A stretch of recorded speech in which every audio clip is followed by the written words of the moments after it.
बोलिए श्री सद्गुरु महाराज जी की जय, सच्चे दरबार की जय, उमापति महादेव की जय, श्री कृष्ण बलदेव की जय। प्रिय भगवत प्रेमियों, हमेशा की तरह आज भी सत्संग विचारों को लेकर के आपके मध्य उपस्थित हुए हैं। आप सभी का सत्संग सभा में स्वागत है। भाइयों बहनों, प्रभु की कृपा से, दया से नियमित सत्संग विचारों को आप तक पहुंचाने में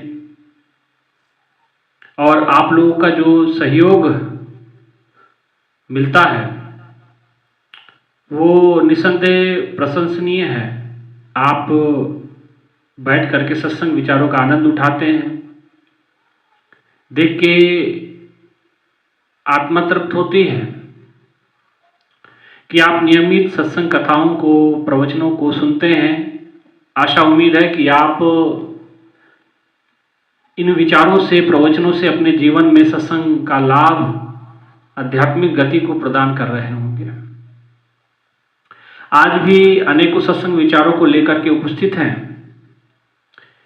जैसा कि आपको पता है कि पिछले वीडियो में मैंने आपको बताया था कि साधना क्यों जरूरी है और कैसे करनी है।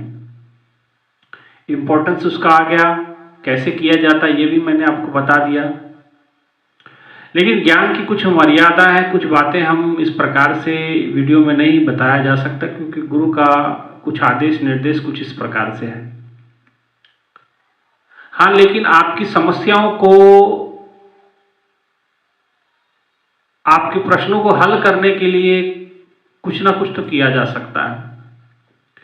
बहुत सारे प्रश्न मेरे पास आए हुए हैं। बहुत सारे लोगों ने मेरे को व्हाट्सएप पे या यूट्यूब पे ही कमेंट्स करके बहुत सारे प्रश्न उन्होंने किए थे। तो पिछले वीडियो में मैंने आपको बताया कि साधना क्यों और कैसे करनी है। साधना की इम्पोर्टेंस मैंने बताई कि जैसे आपका घर बंद रहेगा तो बंद रहने के बाद भी उसके अंदर कूड़ा करकट, धूल धक्कड़ जमा हो जाती है, जबकि दरवाजे आपके घर के सारे बंद हैं। तो भाइयों बहनों, वो तो दरवाजे बंद होने के बाद इतना धूल धक्कड़ आ जाता है, और जहां आपके 9 दरवाजे इस शरीर के खुले हुए, 9 दरवाजे काया कोट के, और जो खुला होना चाहिए वो बंद है। तो आपके भीतर कितनी विचारों की धूल आ गई होगी, कितनी उसके अंदर नेगेटिविटी या किसी प्रकार का कितना प्रवेश कर गया होगा। आंखों से आप देखते हैं, उससे विचार अंदर घुस आते हैं। कानों से सुनते हैं, आपका एक नजरिया बन जाता है। मुख से आप तरह तरह के रसास्वादन करते हैं, सुगंध लेते हैं तरह तरह की, है ना। तो बाहर का भ्रमण आपका चल रहा है। तो बाहर आप जितना भी भ्रमण करते हैं वो सब कुछ देखने, सुनने, समझने के बाद आप उसका एक विचार प्रोसेस आपके अंदर चलता है।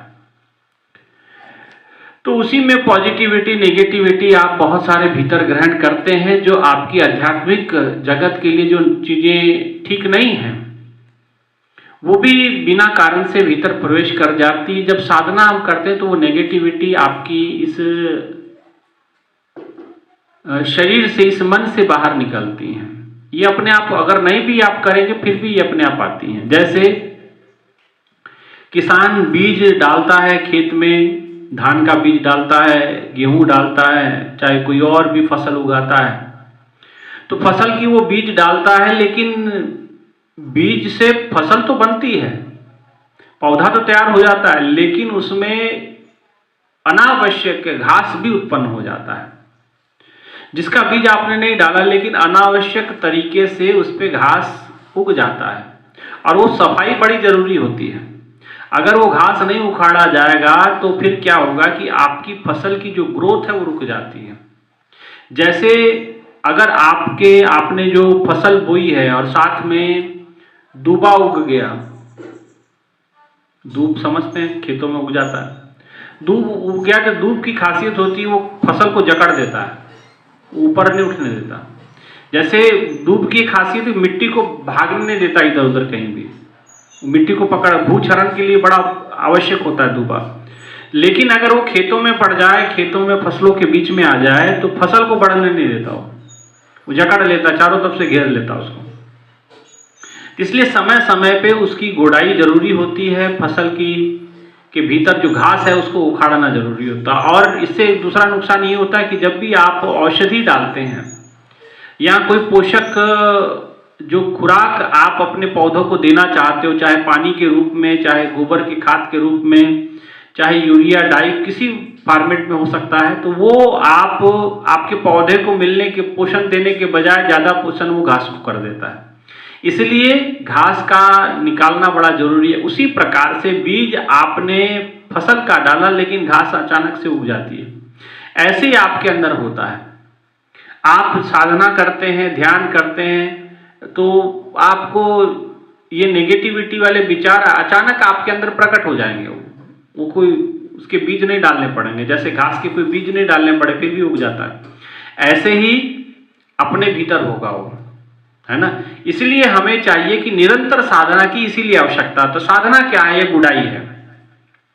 साधना क्या है? वो घास का उखाड़ना, मतलब नकारात्मक विचारों को अंदर से उखाड़ के बाहर फेंकने की प्रोसेस है ना।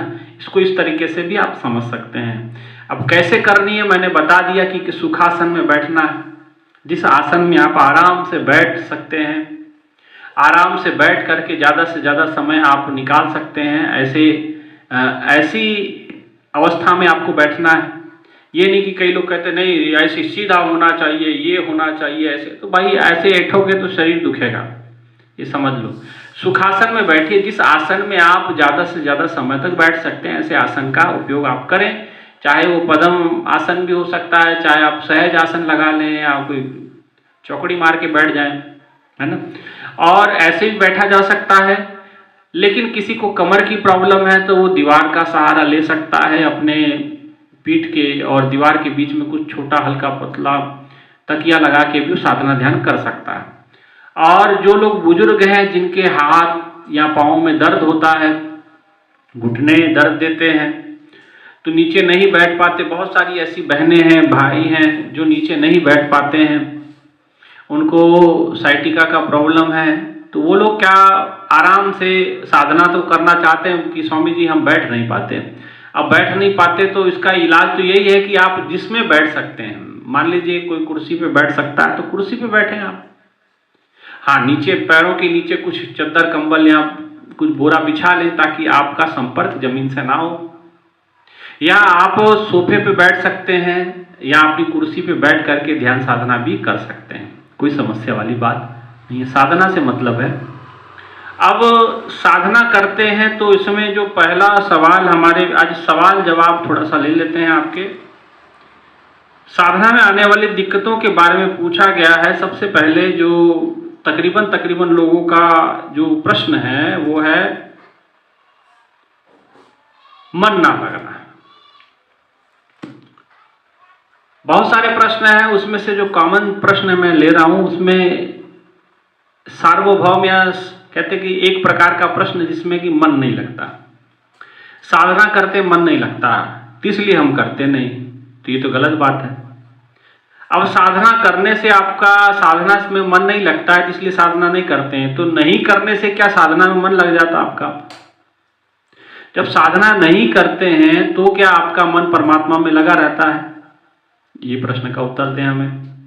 तो साधना में अगर मन नहीं लगते तो मन लगाना है, यही आपकी मेहनत है। और आपको वो पत्थर तोड़ने के लिए नहीं कहा गया। मन लगाना, इसी पे मेहनत आपको करना है। और भक्ति पथ पे किस चीज की मेहनत करनी होती है? यही तो मेहनत करनी होती है। अब मन नहीं लगता, अगर ये बात को आप एक मान ले कि भाई अकाट्य काम है, ये तो नहीं हो सकता, तो फिर आप साधना भी नहीं कर पाएंगे। फिर आप प्रभु के वो जो आंतरिक जगत के रहस्य वो जान नहीं पाएंगे, आप अछूते रह जाएंगे इससे। अब इसलिए ये दिमाग से निकाल दे कि मन नहीं लगता। मन तो आपके हाथ में है। हालांकि अब मन के अनुसार चलोगे तो कहते हैं कि मन के मते न चालिए, मन पक्का यमदूत ले जा दरिया में जाए हाथ से छूट, नदी के बीचों बीच लेके जाएगा और आपका हाथ छोड़ देगा। ये ऐसी स्थिति में लाता है। लेकिन एक मन की खासियत भी है, अब उसके नेगेटिविटी बात पे हम नहीं जाएंगे कि भाई यमदूत है, यमराज है, वो आपको गलत डायरेक्शन देता है, ठीक है, लेकिन उसकी एक पॉजिटिविटी भी है। ये भी कहा गया मन जीते जग जीत, मन को जीत लिया तो जग को जीत लिया, ये भी एक उसका कहा जाता है। और ये भी कहा गया मन तू ज्योत स्वरूप है अपना मूल पहचान। आपको अपने आप को पहचानने की आवश्यकता है। आप मूल में मन नहीं है, परमात्मा का ज्योत स्वरूप ही है, परमात्मा रूपी ही हैं आप। तो इसलिए मन का तो कोई अस्तित्व ही नहीं है। मन तो आपके जन्म से पहले नहीं था और मरण के बाद भी नहीं होगा, और जन्म के बाद भी कुछ समय के बाद जैसे जैसे आपकी समझ बढ़ती है, आंखें देखती हैं, तो आपका मन उसमें रमने लगता है ना। तो मन के मते ना चालिए, मन के अनुसार नहीं काम करना है। संत ज्ञानेश्वर महाराज जी तो यहाँ तक है कि मनो मार्गी गेला तो तिथिच मुकीला, कि जो मन के अनुसार कार्य करता है वो वही मुर्दा माना गया, उसको तिथि मुकीला, वो वहीं पे मरा हुआ है ना। तो इसलिए हमें मन के अनुसार नहीं, आपको गुरु वचनों के अनुसार करना है। अब जिस समय ज्ञान आपको मिला तो ये नहीं कहा गया है तो मन लगेगा तो साधना करना, नहीं लगेगा तो नहीं करना, ये तो नहीं कहा गया आपको। तो ये कहा गया करना है, सुबह करना, शाम करना, जब आपको समय मिले। मैंने समय के बारे में विस्तार में पिछले वीडियो में बताया था कि सबसे अच्छा समय सुबह का होता है, ब्रह्म मुहूर्त का 3 बजे से 6 बजे के बीच में। शाम को भी कुछ इसी प्रकार से 4 बजे से लेकर 6 बजे तक आप कर सकते हैं तो बेहतर है। नहीं, अगर इस समय में आपको नहीं कर पा रहे हैं तो आप दिन में कोई भी ऐसा समय अपना शेड्यूल बना लीजिए जिसमें आप साधना कर सकें। पर बिल्कुल नहीं करना है तो भाई इसके लिए तो कोई ये नहीं है। समय आपको मैंने बता दिया। और मन नहीं लगता, मन कई कारणों से नहीं लगता। मन एक जैसा रहता नहीं है। अभी आप कुछ और हैं, थोड़ी देर के बाद कुछ और हो जाएंगे। मन की स्थिति तो यही है। आप खुश कब होते हैं? जब आपकी मन में प्रसन्नता रहती तो आपको लगता है कि मैं खुश हूं। जब किसी ने कुछ ऐसी बात कह दी तो आपका मन खिन्न हो जाता, आप नाराज हो जाते हैं। तो सारा खेल तो मन का ही है। साधना का मतलब मन को ही तो पकड़ना है अपने को, मन को ही तो काबू करना है। अब मन के पीछे लग के नहीं जी मन नहीं लगता, मन नहीं लगता तो फिर गुरु वचनों पे आपने पैर रख दिया, यही बात कहा जा सकता है। गुरु ने जो कहा वो किया नहीं, ये तो हुआ ना। फिर गुरु महाराज जी के वचनों पे आपने पैर रख दिया, वचन काटे नहीं, पैर रख दिया आपने। एक शिष्य और गुरु की कहानी गुरु महाराज जी सुनाया करते थे कि एक शिष्य था, वो बड़ा मनबड़ था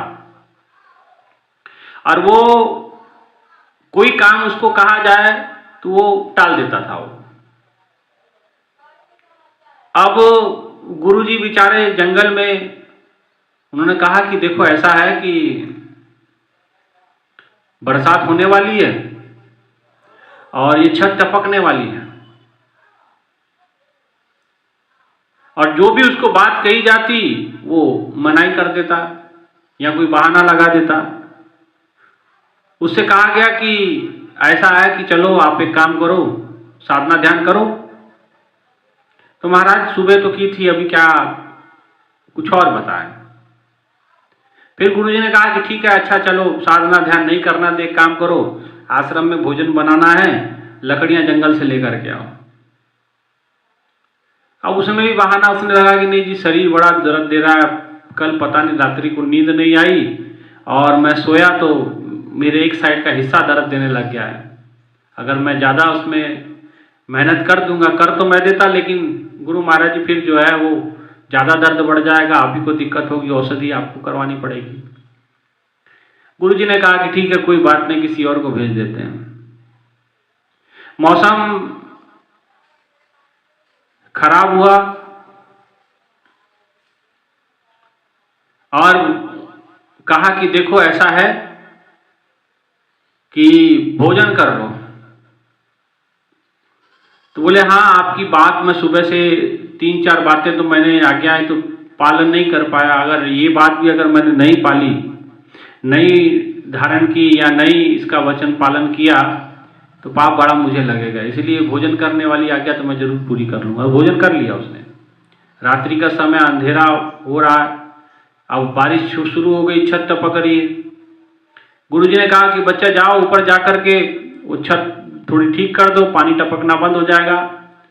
अब वो आलसी शिष्य, मनबड़ शिष्य, उसने कहा महाराज आप नीचे रहे और मैं ऊपर जाऊं। ऐसा नहीं हो सकता कि आप नीचे रहें और मैं कूद फान करके छत पे चढ़ूं, और ये तो कितना बड़ा पाप हो जाएगा। गुरु के ऊपर हम मतलब ऊपर चढ़ जाएंगे छत पे। तो निकल तो गुरु ही खुद ही उठे बेचारे, और छतरी छुतरी लेके ऊपर जा करके वो खुद ही छत वत ठीक किए, नीचे आए।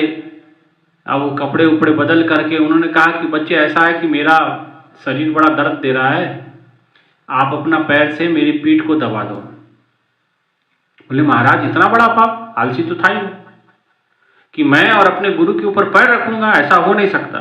गुरु जी को गुस्सा चढ़ा, उसने कहा कि देखो आपने मेरे पीठ पे तो पैर नहीं रखा, लेकिन मेरी जबान पे पैर जरूर रख दिया आपने। तो यही हालत कहीं आपकी भी है। आपने अपने अनुसार सब कुछ चला, जैसे उस शिष्य ने अपने, तो आप भी गुरु के वचनों पे आप पैर रख देते हैं। आपको ये थोड़ी कहा गया कि मन लगेगा तभी साधना करना। अब भाई मन को लगाने के लिए तो साधना है। मन जिस दिन लग गया तो वही तो आपकी साधना की स्थिति आएगी, वही तो आपकी परम स्थिति है। उसको लगाने के लिए तो साधना है। अब जिस काम के लिए साधना वो काम ही नहीं करते आप। तो मन को लगाएं, आप मन को लगाने का काम आपको स्वयं करना पड़ेगा। हाँ, इसको घेर घेर के लाना पड़ेगा, बैठाना पड़ेगा। इसके लिए अब आपको अपने आलस्य को त्याग करना पड़ेगा। मन नहीं करेगा कि साधना करें, लेकिन आपको बैठना है। आपको तरह तरह से योजना बना करके उसको लगाना पड़ेगा, है ना। फिर अपने आप गुरु की कृपा भी आपको प्राप्त होगी। आप जैसे बैठ सकते हैं वैसे बैठें, और ज़्यादा से ज़्यादा समय बैठने का अभ्यास करें। साधना करते हैं, मन नहीं लगने का एक कारण ये भी होता है कि आपके विचारों में जो ओहा पोहा है, आंखें खुली, जो देखा जो सुना, उसके कारण से भी वो मन आपका नहीं लगता, वही सब आप अंदर सोचते रहते हैं। अच्छा, एक और उसमें कारण है कि आप हर एक को निरीक्षण परीक्षण करते हैं।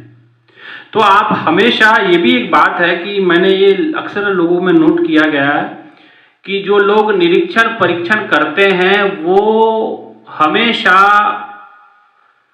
हमेशा से वो लोग अशांत रहते हैं, असंतुष्ट रहते हैं।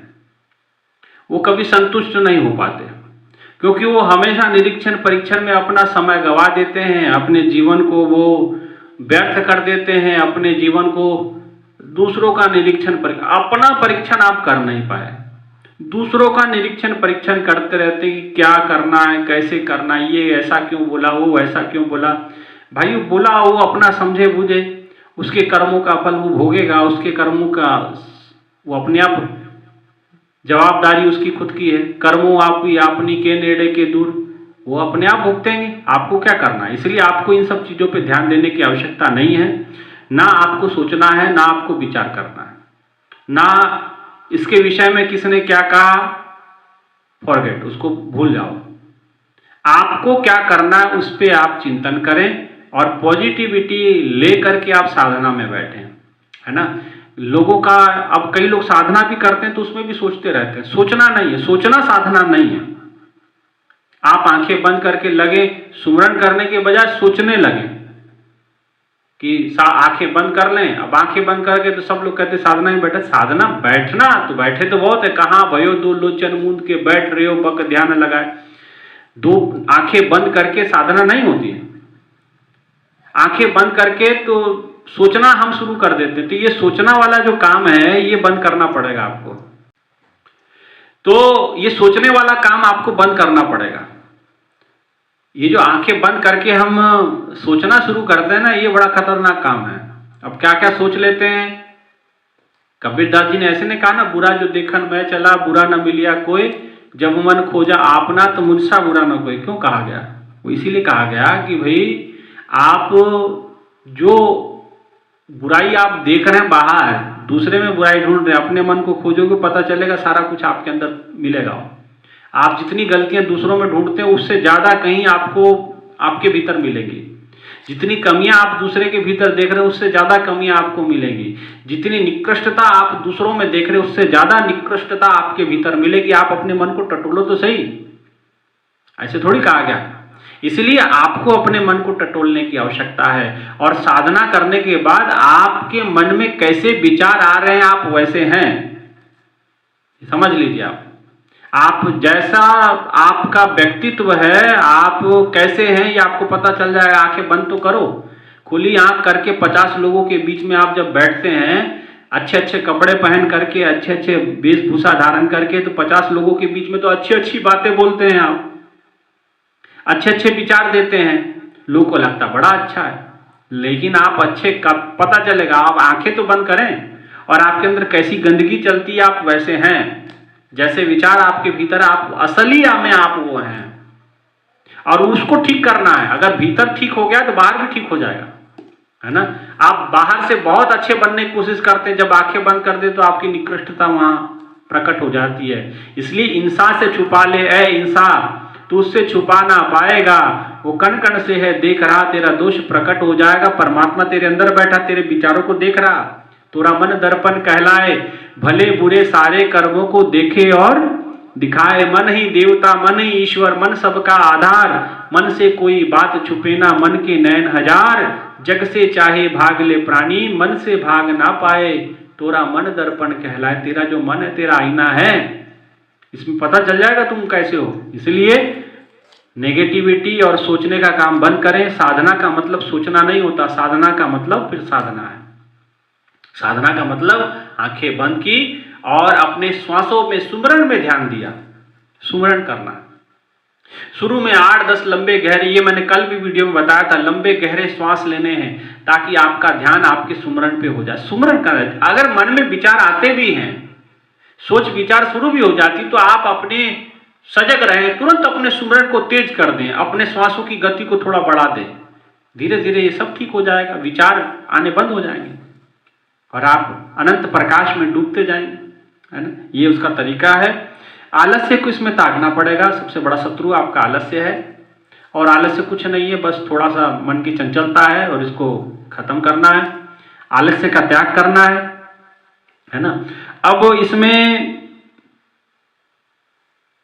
बैठने का मन, अब कई लोगों का है कि बैठने का मन ही नहीं करता, अब उसके लिए कोई इलाज नहीं है। अब आपको रस्सी से बांध के तो बैठाया नहीं जा सकता।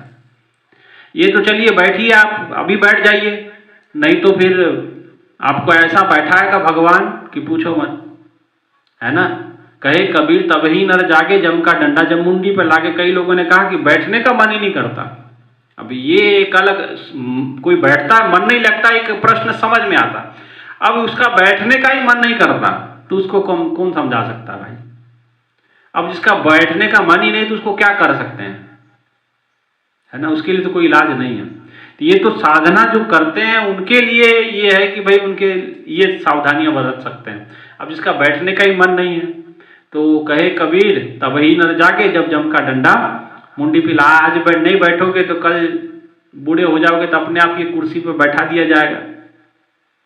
नहीं तो एक समय ऐसा भी आएगा कि लेटे हुए हैं, लकवा लग गया, ना इधर हिला जा रहा ना उधर हिला जा रहा, और बैठे हुए हैं, है ना, लेटे हुए हैं। कोई हिलाने, कोई दूसरा आके हिलाएगा आप, तो ऐसी स्थिति में ना चले जाएं। ये मौका है, अवसर है, जरूर आप बैठें, बैठने का प्रयास करें।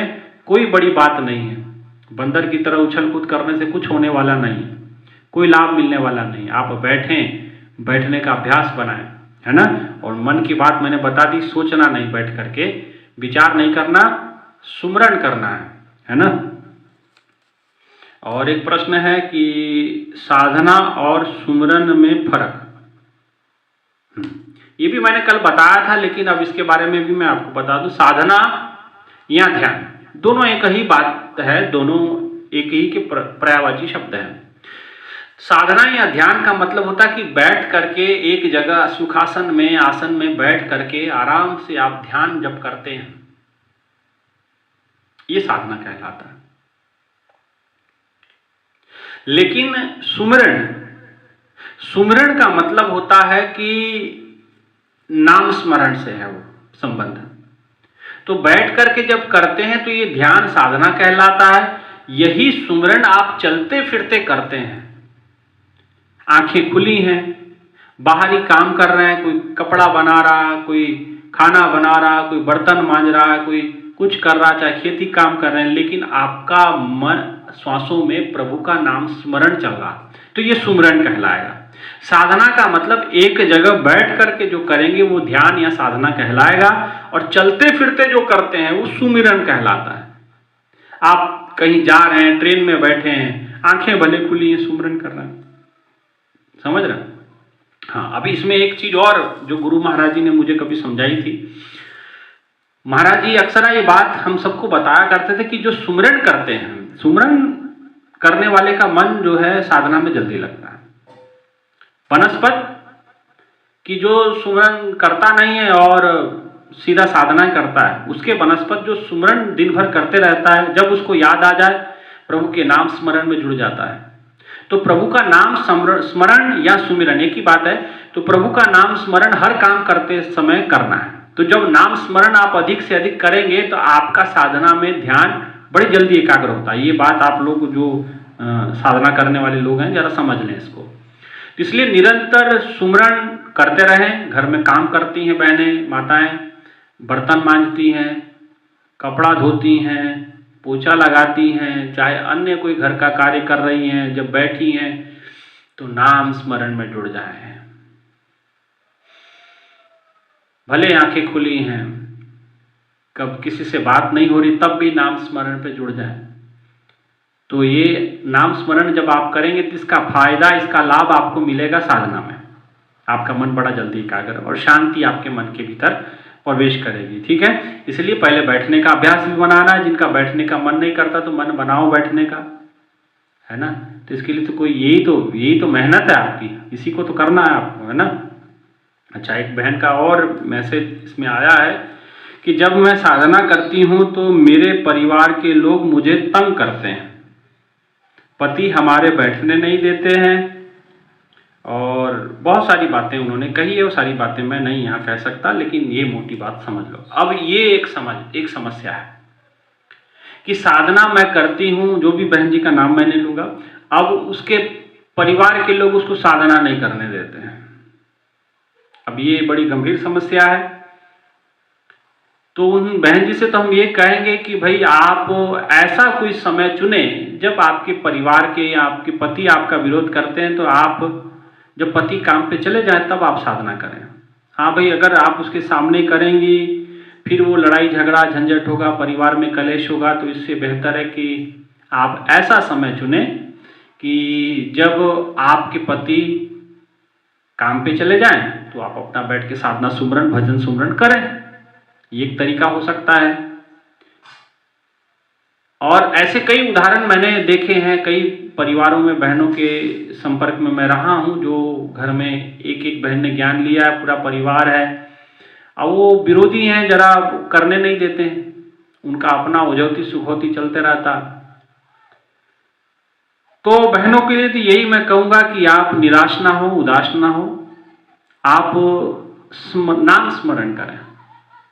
अगर नहीं आपको बैठने का मौका मिलता है तो आप नाम स्मरण करें, और नाम स्मरण करें। देखिए एक दिन सब कोई बदलेंगे, सब लोग आपके कहे पे चलेंगे, लेकिन आपको उस परीक्षा को देना पड़ेगा। आपके जीवन में वो संघर्ष है। ठीक है, मैं कह समझाऊं सब जग अंधा। कबीरदास जी कहते हैं मैं कैसे समझाऊं सब जग अंधा ही है। तो केवल ऐसा नहीं कि अब ये समस्या आपके साथ है, बहुत सारी बहनों के साथ है कि अब एक भाई साहब साधना बहन जी करती हैं तो वो शराबी हैं। अब हुआ क्या कि देखिए कभी बार ऐसे भी घटनाएं घट जाती जो अलौकिक होती हैं कि वो साधना में बैठी, साधना में उसके शरीर का भान उसको नहीं है। अब वो पति कहीं से आया शराब पी के, उसने जो है खींच के लात उसको मार दी, बैठी हुई थी वो। अब उसको पता नहीं चला कि लात लगी कि नहीं लगी, क्योंकि शरीर गुरु महाराज की कृपा से वज्र का बन गया, पत्थर जैसा शरीर हो गया। तो जब उसने लात मारी तो ऐसा लगा कि जैसे किसी ने पैर तोड़ दिया हो उसका। ऐसे जोर से जब लात मारी तो आप पत्थर को लात मारोगे तो क्या लगेगा, तो ऐसा उसको जब वो टांग पकड़ के बैठ गया, लगा चीखने की मेरी टांग टूट गई, टांग टूट गई। वो बेचारी आधे घंटे बाद साधना से उठी होगी, उसने देखा कि पति पड़ा हुआ इधर चिल्ला रहा, कहरा रहा। बोले क्या हुआ? बोले क्या हो रहा? तुझे लात मारा? तो बोले मुझे कब लात मारी, मैं तो ध्यान कर रही थी। बोले पता नहीं, तुझे लात मारी ऐसा जोर से पत्थर मेरे पैर पे लग गया, है ना। इसलिए भाइयों बहनों, वो कोई गलत, एक तो परिवार वालों से भी मैं ये कहूँगा कि भाई वो कोई गलत काम तो कर नहीं रही है, वो साधना कर रही हैं, भजन कर रही हैं, वो भी सबके सामने बैठ के कर रही हैं। ऐसा भी नहीं कि घर से बाहर जाके कहीं कर रही हैं, घर के भीतर बैठ करके अपनी ध्यान भजन सुमरन करती हैं। करने दीजिए, इससे घर के अंदर वातावरण शांत होगा, घर के अंदर पॉजिटिविटी होगी। ऐसा भी थोड़ी कि कहीं बाहर जाके कुछ कोई क्लब में जा रही हैं, कहीं शराब पी रही हैं, कुछ किट्टी पार्टी कर रही हैं, ऐसा तो है नहीं। आपके सामने आपके परिवार में आपकी बहू बेटी बैठ करके साधना भजन कर रही है, तो इसमें बुरा क्या है? इसमें को तो कोई गलत नहीं है, तो करने दीजिए उनको। आप अगर वो उस चीज का विरोध करते तो आप ही गलत हैं, पहली बात तो, है ना।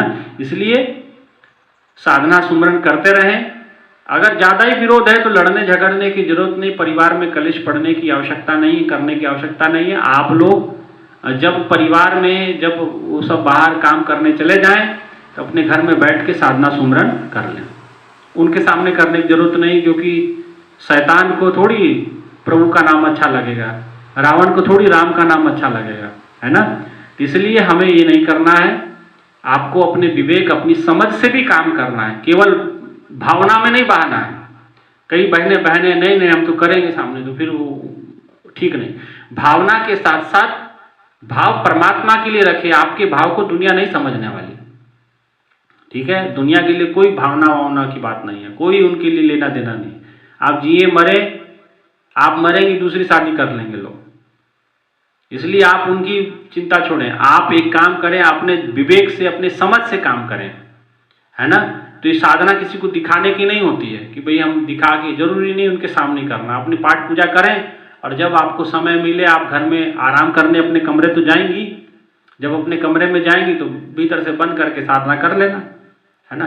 तब कौन परिवार वाले आ रहे हैं, यहाँ पति जब काम पे चले जाएं तब आराम से बैठ के दोपहर में साधना कर लें, बच्चे जब स्कूल चले जाएं, ठीक है।